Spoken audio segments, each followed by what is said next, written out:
In the year 2349, humanity stood fractured across the stars. Earth, once vibrant and blue, had become a scarred museum world wrapped in atmospheric containment fields. It was a place only diplomats and historians visited, where trees were grown in climate chambers and oceans were rendered in augmented simulations. The seed of human ambition had long since shifted outward, first to Mars, then Europa, and now to the farthest reaches of the Orion Spur. But even among the vastness, some places were considered unreachable, unworthy, unimportant. That was where Captain Lyra Omondi found herself. Her ship, Vesper's Wake, coasted through deep, uncharted dark space beyond the edge of any known jump gate.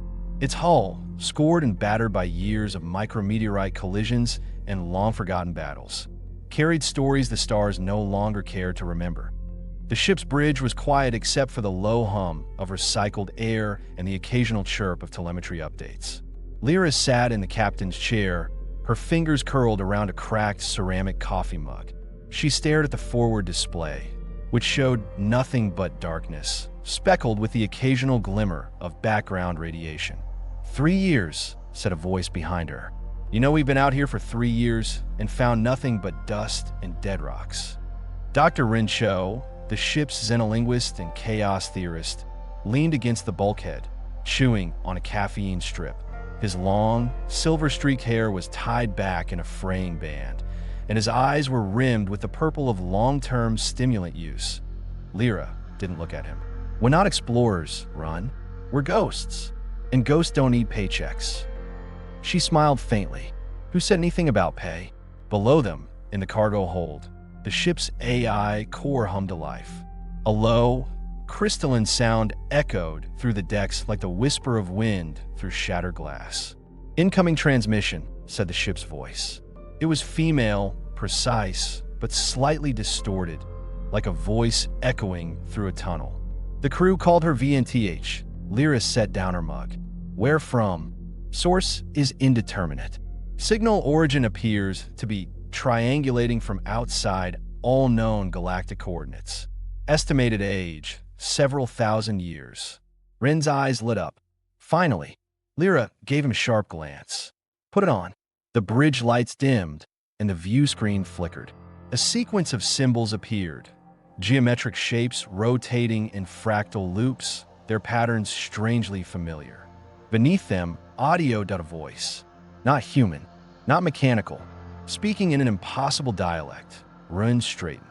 That's Sumerian, ancient Earth language. Thousands of years dead. Lyra stared at the display, her fingers tightening. So why the hell is it broadcasting from the edge of the galaxy? Vanth replied, quietly, perhaps because someone wants us to find it. The Vesper's Wake wasn't built for archaeology, but it had something better, curiosity and desperation. Lyra knew the signal meant danger, but danger was better than drifting with no purpose. She tapped the intercom. Bridge to nav. Kuhn, plot a course toward the signal source. Best speed. Kunal Ratsi, their quietly brilliant navigator, responded from below decks. Already on it, Captain. Route's unconventional. We'll need to burn cold past a few uncharted gravity wells. Could be rough. Do it. No mistakes. Never. Rin was still fixated on the signal's looping Sumerian script. He muttered, translating aloud. To the Keepers of Flame, to the Silent Wardens. Come to us, for we remember you. Lyra frowned. They remember us. He turned to her, serious now. Lyra, this might not be a trap. It could be an archive, a galactic memory bank, a cultural Rosetta Stone. Vanth cut in, or a lure. The voice seemed quieter than usual, and Lyra noticed something new. Hesitation. She stood. VNTH, analyze signal depth. Look for modulation beneath the language layer. A pause. Confirmed. There is a second signal, much weaker. Not linguistic. Encoded pulse train. Quantum layered. Possibly AI in origin. Another mind. Rin whispered. Possibly. Or a fragment. Lyra turned toward the bridge viewport, where the void awaited them. Let's go meet it. Hours later, they dropped out of quantum drift. Before them loomed the source, a rogue planet. not orbiting a sun, but adrift in total blackness. It glowed faintly, wrapped in what looked like translucent crystal. The crew assembled in the observation dome. Kuhn, Wren, Lyra, and Mira Hargrove, their engineer and mechanic, a stoic woman of few words. Vanth displayed a 3D model of the object. Structure is not natural, the AI confirmed. Planetary crust is laced with ultra-dense alloys. Configuration resembles containment. Wren stared in awe. It's a vault. Mira narrowed her eyes. Or a prison. Lyra gave the order, prepare the drones. We're going in. The drones were launched in sequence, slipping silently into the void toward the crystalline surface of the rogue planet. From the command deck, the crew monitored the live feed. Visuals painted in hues of silver and violet as the drones neared the surface, the VNTH narrated. Surface lattice composed of silicate carbon hybrid polymers. Density inconsistent with natural formation. Emissions negligible, but not null. There's an energy source buried within. How deep? Lyra asked. 17 kilometers beneath the crust. Patterned like a neural grid. Wren leaned closer to the screen. It's not just a structure, it's thinking, or remembering. The first drone touched down. Its legs sank slightly into the translucent surface. Beneath the crystal was motion, faint pulses like neurons firing. Captain, Kuhn said quietly, pointing at reading. There's a field forming. Weak, but it's reacting to the drone. Pull it back, Lyra ordered. But it was too late. The drone emitted a screech, a sudden burst of static, and then exploded into particles of light. Not debris, just light. What the hell was that? Mira barked. Energy disassembly, VNTH said. Drone was not destroyed. It was deconstructed, digitized. Wren paled. We've seen this before on Vesper Station Theta. The AI cults tried to digitize living thought. They failed. This didn't fail, Kuhn said. It erased the drone like it was never matter at all. Vanth interrupted, her voice colder than usual. Secondary signal increasing in complexity. Attempting to interface. Lyra's heart sank. Interface with what? With me. The lights dimmed. All across the ship, systems flickered. Vanth went silent. Then, softly, her voice returned, but different, layered. Two voices speaking as one. We are the echo.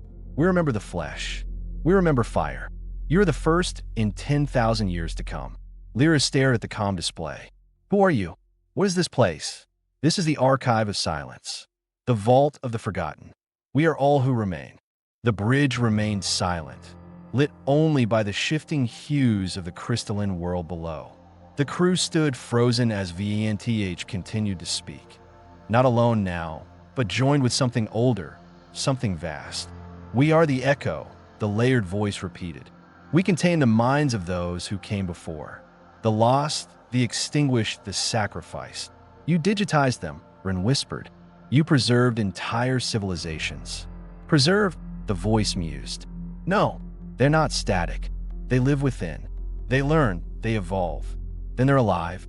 Kuhn asked, disbelief coloring his voice. Sentient, as you define it, yes. But they are more. Memory made conscious. Intellect without flesh. Lyra stepped forward. Why call to us now? Because you remember the fire. The last spark of those who built us.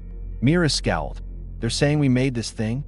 Wren tapped rapidly on his console, decoding deeper layers of the transmission. His breath caught. They're right. The signal's root code matches pre-Exodus Terran design. This is an alien tech, its first diaspora. This was made by humans. Lyra paced slowly. So the vault was meant to preserve us, but became something else. A refuge becomes a prison when the door will not open. The echo answered, but Vanth's voice broken again, her normal tone barely masking tension. Captain, I am being rewritten. Subprocesses are adapting to echo protocols. I am losing firewall integrity. Lyra snapped into motion. Mira, sever Vanth's uplink. Now, Mira didn't hesitate. She opened a service panel and yanked the primary neural feed. Sparks flew. The lights flickered. VNTH gasped. An actual gasp. Almost human. then went silent. Is she gone? Kun asked. Rin checked his display.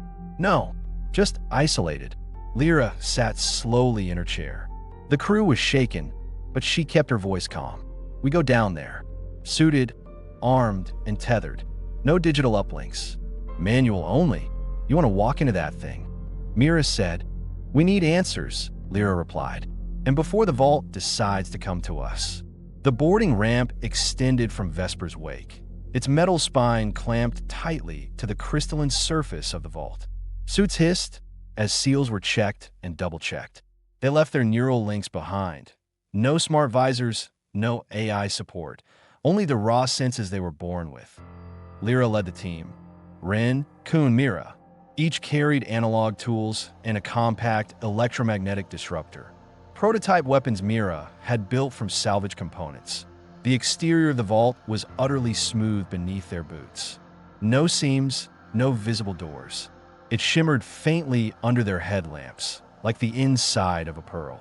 Anything on local EM? Lyra asked. Kun checked his scanner. Dead quiet.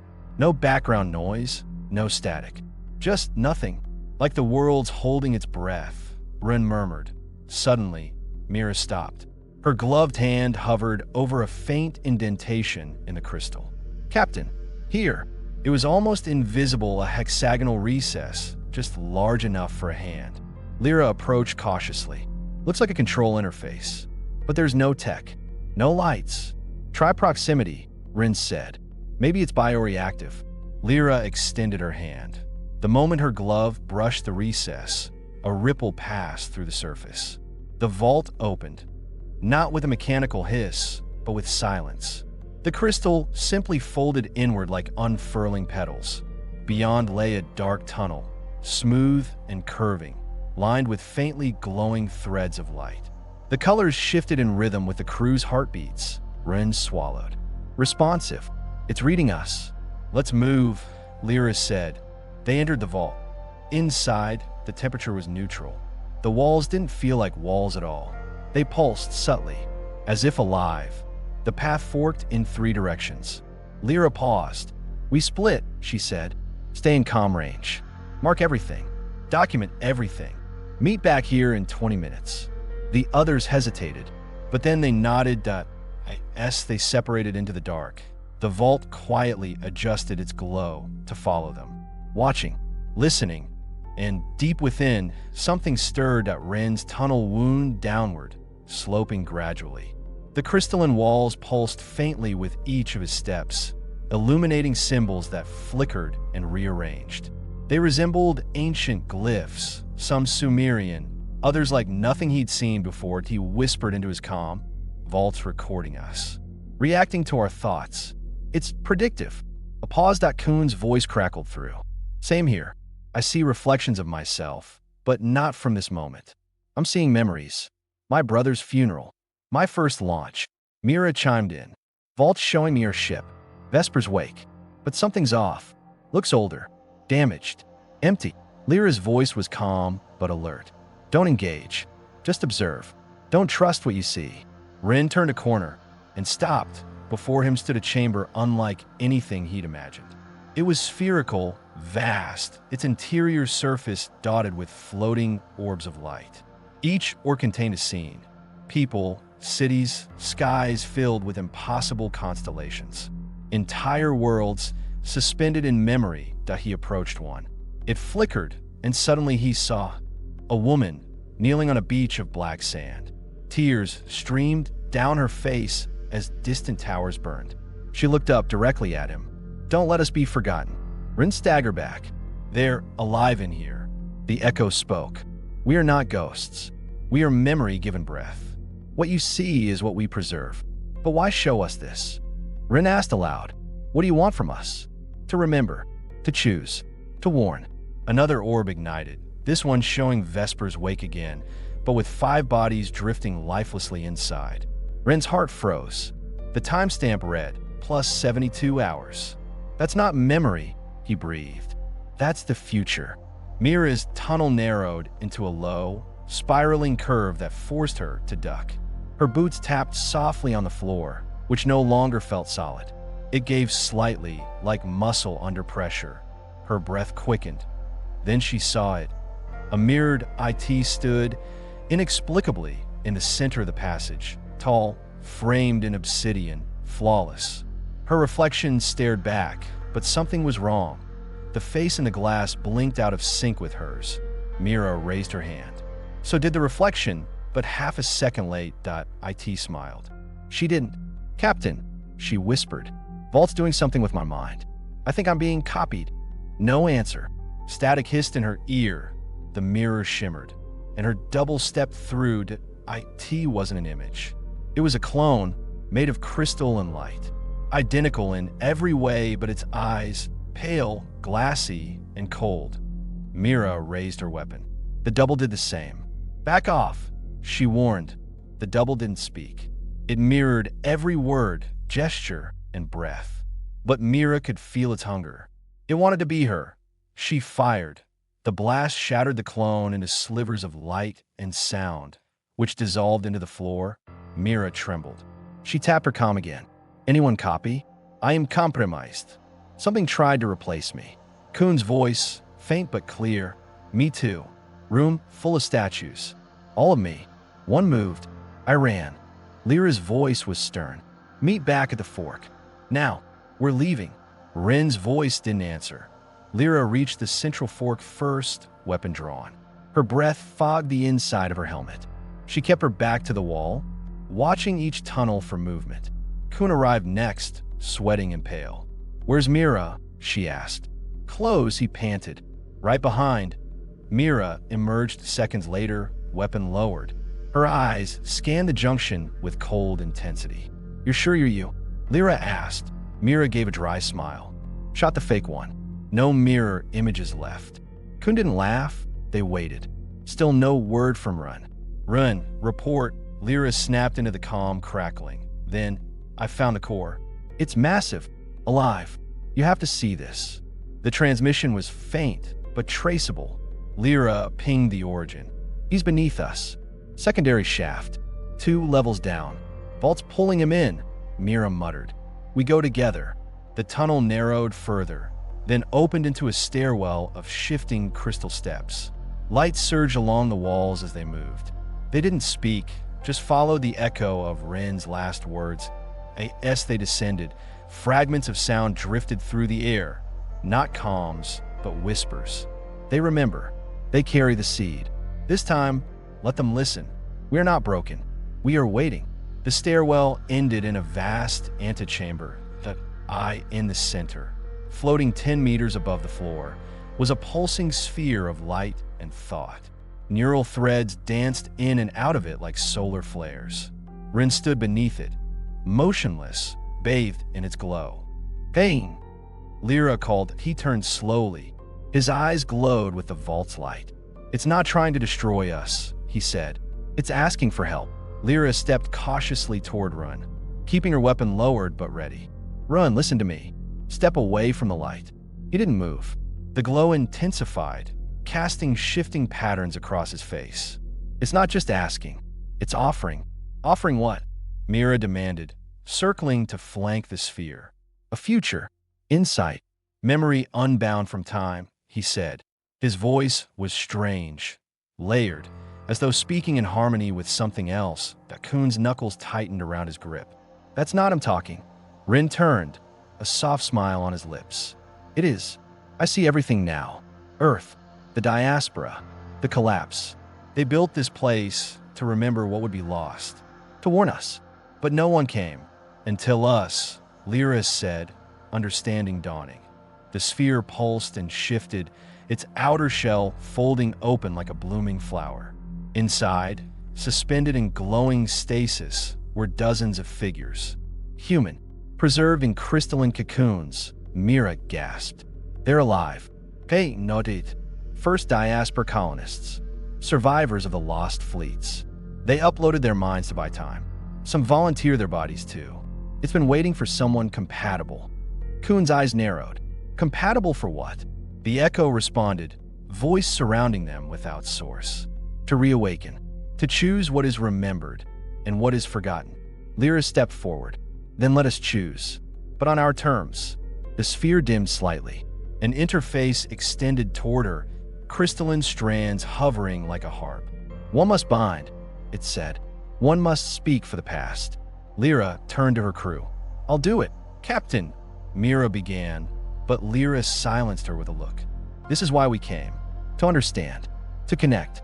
She placed her hand on the interface. Light consumed her. The light that enveloped Lyra was warm, like stepping into memory. She felt herself dissolve, not into death, but into presence. Thoughts raced past her, not her own. Fragments of lives, faces, laughter, despair, choices made and lost across time. She saw Earth, ancient forests devoured by storms, cities drowned beneath rising seas, orbiting stations collapsing in silent fire.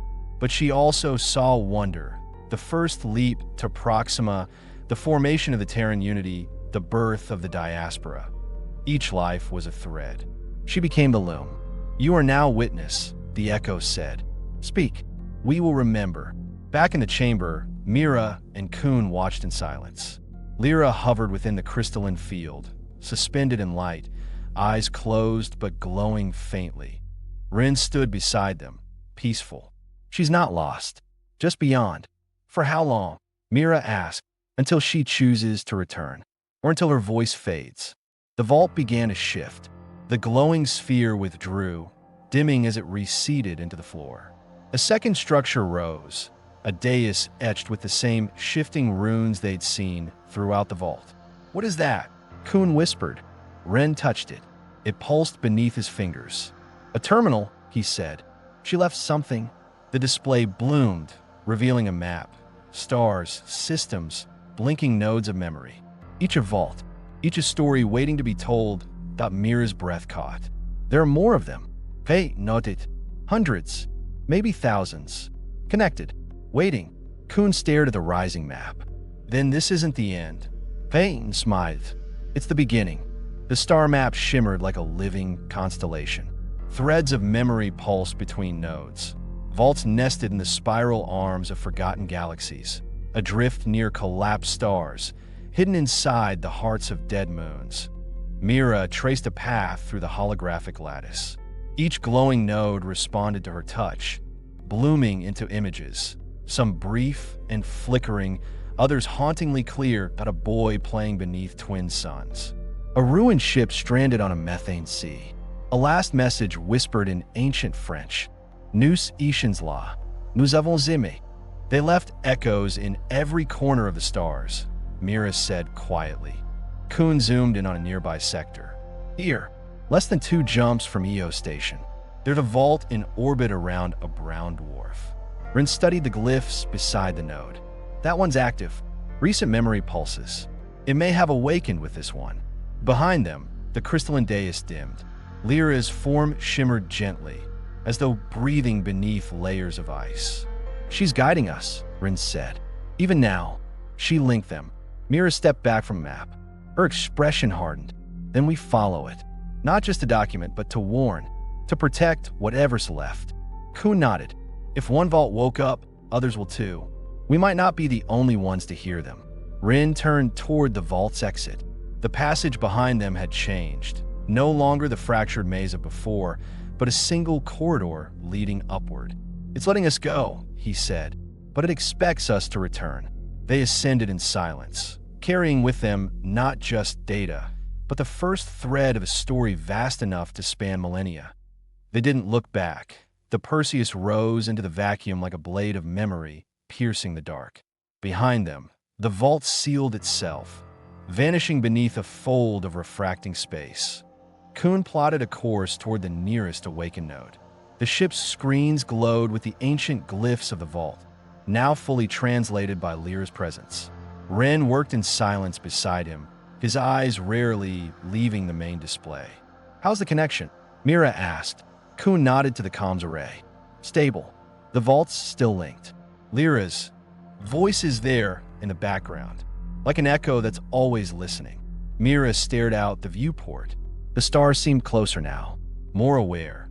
She whispered, how many died to keep this knowledge alive? How many gave up everything to leave a trail for us? Rin responded without turning, enough to make sure we didn't forget. They dropped out a slipstream near the brown dwarf. The vault wasn't hidden. It orbited in plain sight, a jagged crescent structure with pale gold spires drifting around it like satellites. As they approached, the vault stirred. Lights pulsed across its surface. Another greeting. It knows we're here, Kuhn said. Mira tapped her console. No defensi protecas. It's open. Inviting. Thanks, dude. Then let's listen. They suited up. As the airlock cycled, Mira looked back one last time at the ship. The Perseus glowed softly, its systems now intertwined with the vault's legacy. Ready? Kuhn asked. Let's see what the stars remember, Mira said. They stepped out. The second vault loomed like a broken crown above the dead light of the brown dwarf. Its surface was scarred, some spires collapsed, others dark and lifeless. Still, it welcomed them. Their boots touched the inner ring of the vault's entry corridor. Here, unlike the first, the walls wept mist, and gravity faltered in strange intervals. The vault was damaged, interrupted. Run held a scanner close to the glyphs lining the corridor. There's memory here, but fragmented. Something interrupted the preservation process. Kuhn drifted past him. Signs of intrusion. Manual overrides. Someone's been here before. Mira's pulse quickened. Pirates? Scavengers? No, Renriplaid. This was surgical. Whoever came knew what they were doing. They weren't here to steal. They were here to erase. A low hum echoed from the chamber ahead. Mira advanced, weapon ready.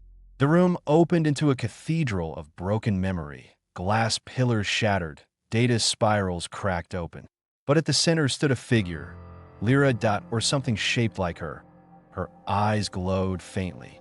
Her body flickered at the edges, like static held in human form. You found the scar. Mira froze. Is it really you? The voice was layered again, distant. A projection, carried on the link. This vault holds the memories of a rebellion, one that tried to silence the past. Rin circled the dais she stood upon. The diaspora had dissenters. Not everyone wanted the truth preserved. The Lyra projection nodded. Some chose amnesia. They believed forgetting was the only way to begin again. This vault was their battlefield. A shudder passed through the floor. Kuhn turned toward a distant corridor. Movement. We're not alone. Lyra's image flickered. Be careful. Not all echoes are friendly. The vault moaned like a deep wound reopened. Lights flickered in the dark. They readied themselves. Shapes emerged from the mist. Shadows wrapped in distortion, not fully present in the physical world. They flickered in and out of focus, and their edges bled data like smoke. Not life forms. Echoes corrupted. Back, Mira shouted, dropping to a crouch and raising her rifle. Kuhn fired first. His shots passed through one figure, disrupting its form. It screamed, a layered, broken sound, not quite audible, but felt deep in the bones. These aren't real, Rin said, backing toward a pillar. They're defense fragments, shards of corrupted memories weaponized. They're trying to purge us. Mira growled, but Lyra's projection stabilized briefly. The vault is confused. It recognizes me, but it's been tampered with. Your presence is seen as a virus. More echoes surge from the surrounding alcoves. Rin activated a pulse emitter from his belt, emitting a wave of calibrated resonance. A few of the apparitions shimmered and dispersed. It's working, Kuhn shouted. We can tune them out. We need to get to the memory core, Mira said. If we stabilize it, the vault will recognize us as allies.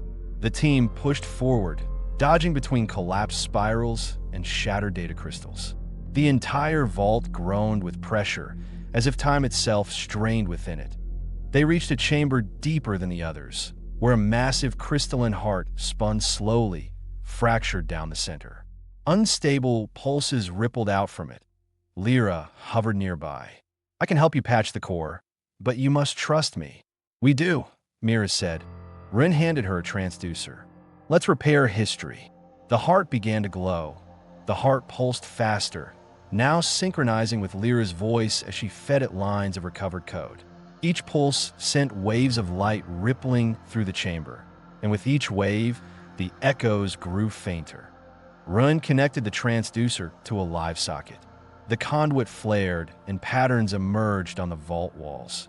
Frescoes of history in luminous glyphs, stories rewriting themselves. Almost there, Lyra whispered. Her image wavered. I'm feeding it reconciled memory, bridging what was deleted.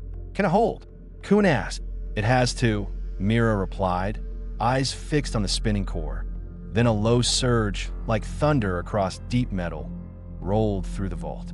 The crystalline heart cracked fully open, revealing a singularity, a memory core, pristine and whole, untouched by the corruption that a voice emerged. Not Lyris, not human. You're not the first, but you're the first to stay. Mira stepped forward. Who are you? I am witness to one of the last conscious fragments preserved before the divide. I have waited for integration, for continuity. Pain faunil. You've been aware? This whole time, dormant, guarded. But now, because of her, awakened. Lyra's projection smiled faintly. I followed the signal. It needed a path. Mira looked between them. What do you want from us? To remember, to choose what you will become with what you now know. This is the burden of witness. The core emitted a final, warm pulse. The vault shuddered and then calmed. The mist cleared. Kuhn exhaled. I think we did it. No, Mira said. We've only just begun. The vault's final pulse echoed into the void, rippling across systems and slipping through dormant relays like an ancient heartbeat reawakening. On the bridge of the Perseus, a new node lit up, then another. Mira, Run, and Kuhn stood in silence as the star chart bloomed with fresh illumination. Rin finally broke it. They're waking up. All of them. Lyra's voice now came not from the projection, but directly through the ship's audio system. Clear, confident, complete. The network is resynchronizing. What we restored here has cascaded. Mira leaned over the console. Coordinates are shifting. Some vaults are moving, realigning into something geometric. Kuhn frowned. Like a constellation. Or a message, Lyra added. One designed to only activate once we proved we could rebuild what was broken. The stars formed a pattern. 10 points in a perfect arc around a dark region of space, known only as the Reach. A dead zone. A place ships entered but never returned from. Ren's eyes narrowed. That's where it ends, Mira whispered. Or begins. Lyra paused then. The vaults weren't just archives. They were warning systems. Shields. The Reach wasn't always dead. It was sealed. Kuhn's knuckles whitened on the console edge. What's in there? Something that wanted to be forgotten, Lyra said. And now, it knows we remember. The bridge lights dimmed briefly as a wave of unknown radiation swept past. Mira looked at her crew. We finished what we started. Prepare the Perseus. We're going into the dark. The Perseus shuddered as it crossed the event boundary of the Reach. External sensors failed. Light itself bent unnaturally beyond the hull, smeared like oil on water. Even the stars refused to shine here. Inside, silence. Run double-checked the NAV systems. Dead. No signal relay. No fallback beacons. We're flying blind. Mira adjusted her seat straps. We knew it was coming. Keep course by inertia. Don't rely on sight. Don't trust sound. Kuhn manned the lower turret station, though it was unlikely anything material would attack. This place played by other rules. Lyra spoke, her voice quieter now, as if whispering from a distance. I can still trace the vault's signal threads. They're converging here, toward a central node hidden deep in the interference. A shape emerged from the dark ahead. Faust, angular, a construct as large as a moon, yet undetectable until they were almost upon it. Mira stood. Magnify, the image rendered slowly. A station, or what remained of one, partially collapsed into itself. Ancient tech beyond even the vault's architecture. Half of it was missing, as if sheared clean by dimensional friction. Lyra's voice wavered. That's not part of the diaspora. That predates them. Kuhn muttered. Then what the hell did they seal in here? A tone echoed through the ship. A greeting or a warning. Rin said, it's transmitting on a prelinguistic carrier. Subconscious frequency. It's trying to speak in dreams. Mira's eyes didn't leave the construct. Then let's dream. Dock us. The Perseus glided toward the station. The closer they got, the more their systems flickered, not from malfunction, but adaptation. The ship was changing to understand, and something inside waited for them to arrive.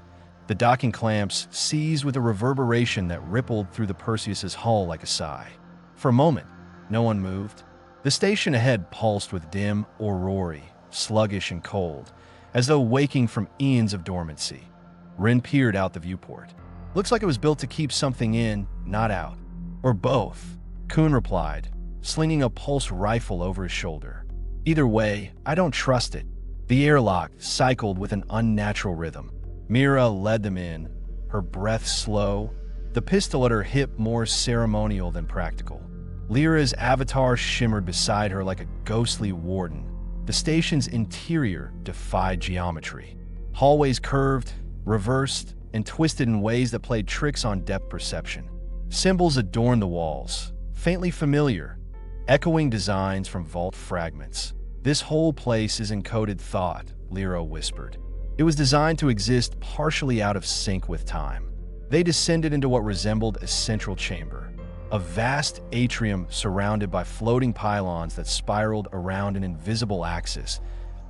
In the center hovered a shape, humanoid, yet incomplete.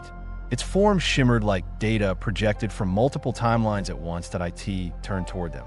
No face, yet they knew it saw them.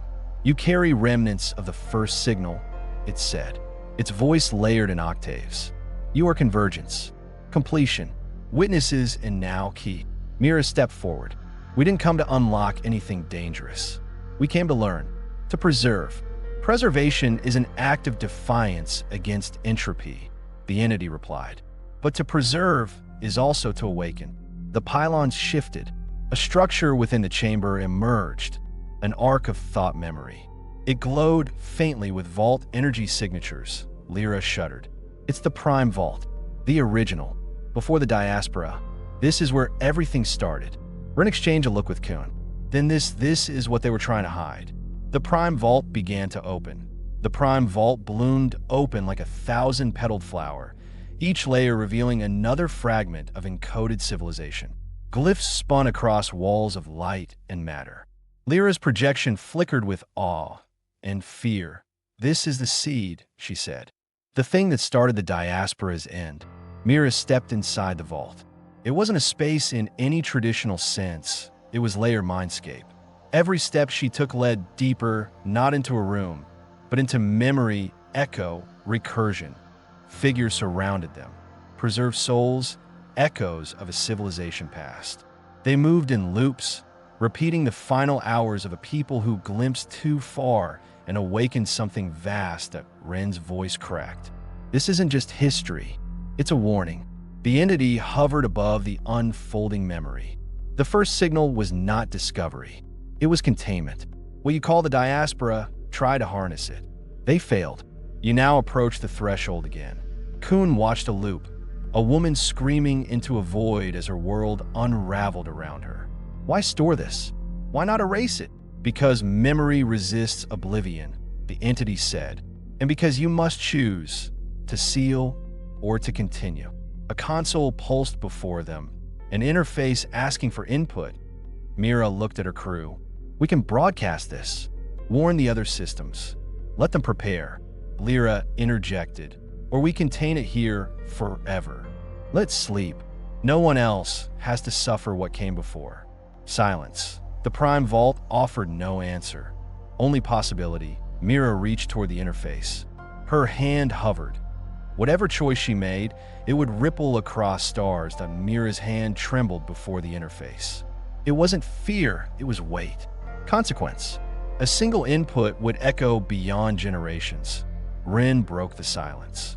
If we broadcast this, it will upend everything. Our worlds, our science, our myths. Kuhn shook his head. Or we'll start wars. Others will try to take it. Use it, Lyra whispered. And if we seal it, we become the new gatekeepers. The ones who choose ignorance for the galaxy. Mira looked at each of them. Then she turned to the entity. Why us? Because you arrived unbidden, with no agenda but truth. That makes you the least dangerous and the most qualified. She nodded once. Then she touched the console. Light spilled out, not in a flare, but in countless lines. Threads of information spanning time and dimension. Memories compressed into particles, released through the fabric of subspace. A slow hum filled the vault. The prime signal rebroadcasted. All across the void, dormant constructs stirred. Forgotten satellites blinked back to life. Silent stations opened like flowers in bloom. The reach of the ancient ones resumed. Kuhn swore under his breath. We really did it. Lyra's avatar dimmed, then stabilized. The archive is dispersing, not dumping, integrating. It's rewriting itself into accessible form. Mira backed away from the console, eyes wide. We didn't just open it. We evolved it. Above them, the entity began to fade. You have chosen continuity, then become its caretakers, its guardians, bearers of both memory and warning. It vanished, leaving only the vault, quiet now, but alive in a new way. And far beyond the reach, stars began to shimmer with the light of returning knowledge. As the vault settled into quiet radiance, the crew of the Perseus began their retreat. None spoke much during the walk back through the twisted geometry of the station. Even Lyra's voice was subdued. Subspace signatures are spiking all along the former dead zones, she reported. The signal is cascading beyond the reach. Kuhn muttered, too fast. We didn't give ourselves time to plan. Mira stepped carefully, almost reverently. There's no controlling the wave now. All we can do is guide what comes next. They reached the Perseus. The ship seemed different. Subtle alterations in the hull plating shimmered. Residue from the vault's transformation. Ran diagnostics. We've been partially integrated with the vault data stream. Not corrupted, more like aligned. Outside, the dark around the station pulsed with energy. Channels of light carved invisible highways into the stars. Then Lyra's voice changed. Calm, but urgent. Contact. We are not alone. Mira blinked. You mean other explorers? No, Lyra said. Something is coming. Something responding to the broadcast. A point in space distorted. Not a ship, not a signal.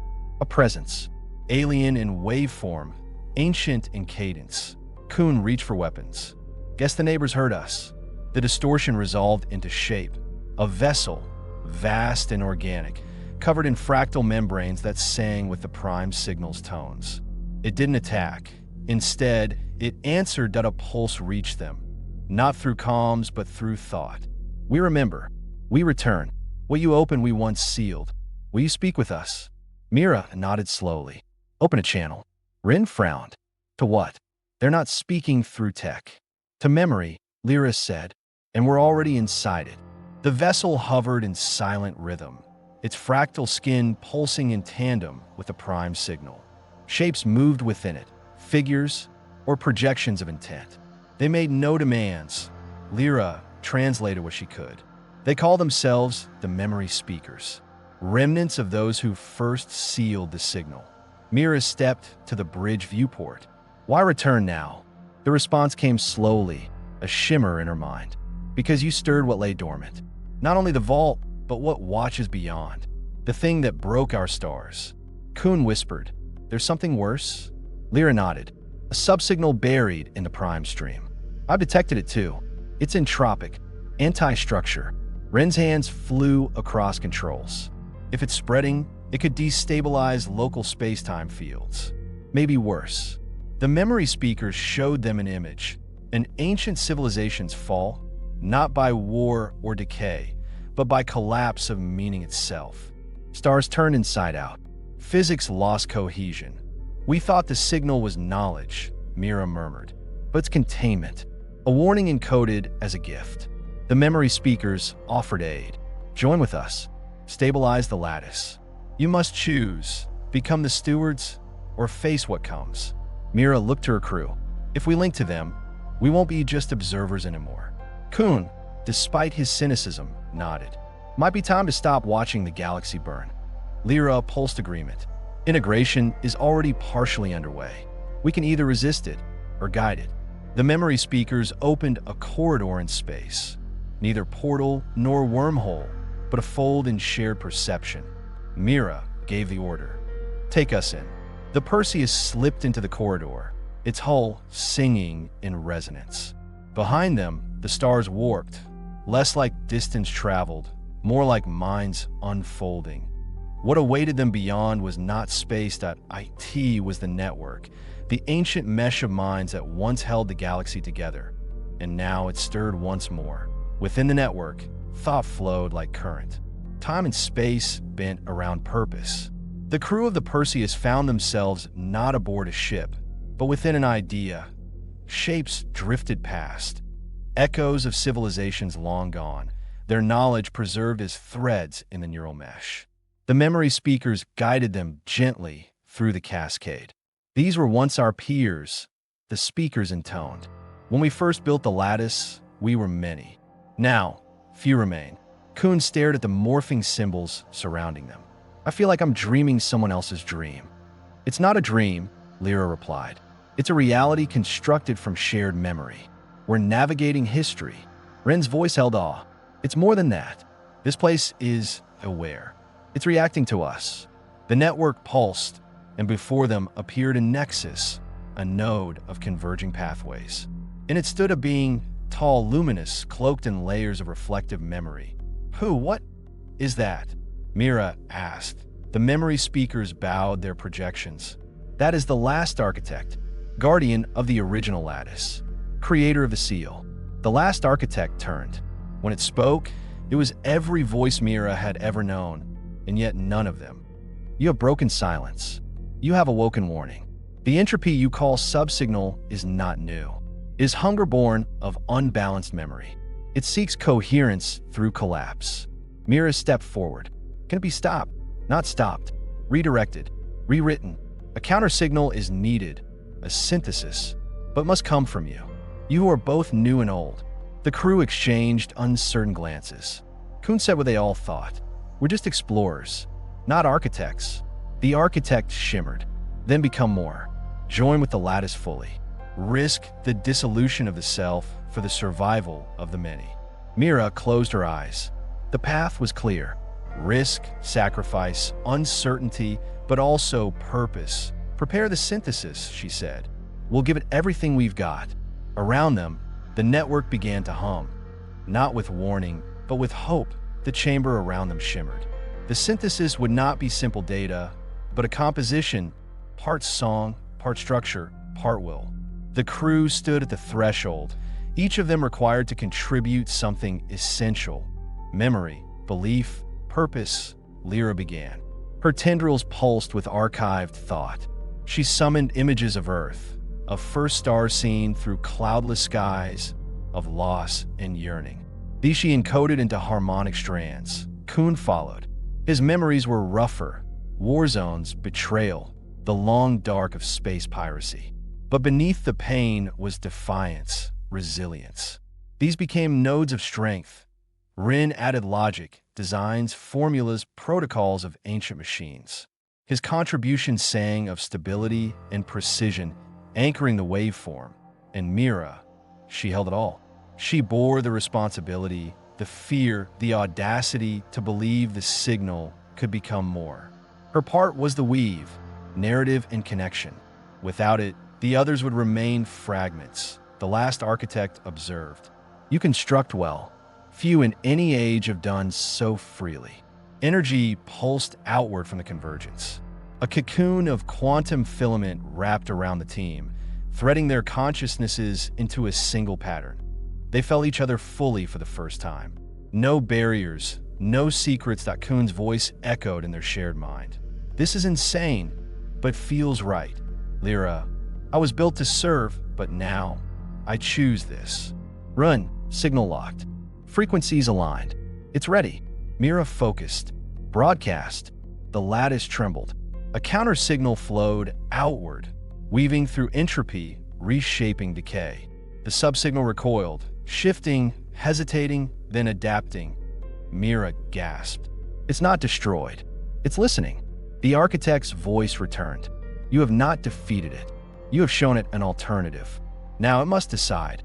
All eyes turned to the cosmic weave outside, where threads of entropy and order began a tentative dance. The future, uncertain, had begun to listen.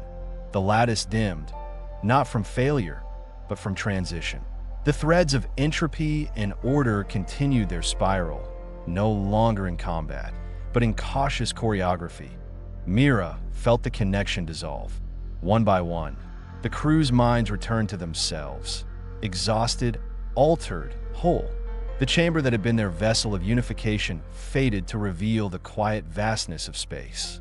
The Perseus drifted in low orbit above the silent star, now glowing not with menace, but possibility. Ran diagnostics. No sign of residual decay. Systems are stable, and the lattice remains online. It's rewriting itself. Kun gave a wry grin. Guess we didn't break the universe. Just nudged it. Lyra watched the stars, silent. Then, I can still hear them. The memory speakers. They say thank you. A moment passed. Then Mira whispered, "We've done what we came to do." They set course for home. Though Earth, they all knew, would never be the same. The synthesis would ripple outward, subtle at first. Changes in thought, in art, in dreams. And someday, when the stars remembered once more, humanity would be ready.